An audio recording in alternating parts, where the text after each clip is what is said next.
On this Thursday, we are going parent to parent. Yet another reminder to make sure that you have a plan in place for your family. So far, we have been spared of a storm here, but you know, it only takes one to impact our community, impact our families and our homes. So we welcome Ric Barrick, Assistant Director of Public Communications, Broward County. So much to talk about, Ric, and we constantly want to remind parents, grandparents, everybody that we do need to have a conversation with That's right.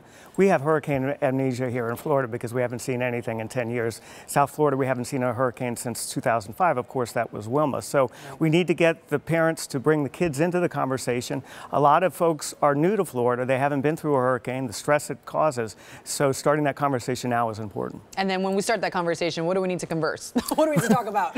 We start out with getting the kids to really come up with a series of questions to ask their parents so that they are feeling more comfortable with the situation and kind of leaves their fears.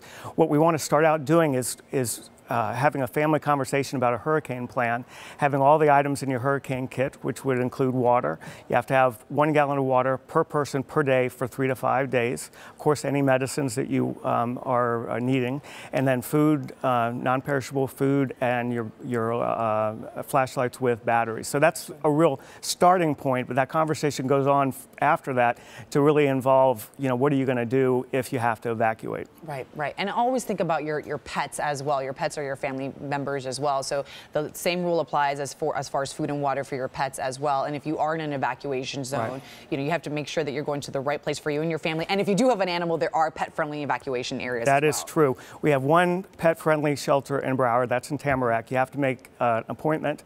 You have to be pre-registered. You have to be with your animal, and you also have to have rabies vaccination and a proof of residency. So that's important. But if you don't live in an evacuation zone, important if you have a pet to go to a pet-friendly hotel as soon as possible, because those are the ones that fill up the most, the quickest. Absolutely, Ric. Thank you so much. Thank you. Just the beginning of the conversation. There's more prep talk in the September issue of South Florida Parenting Magazine.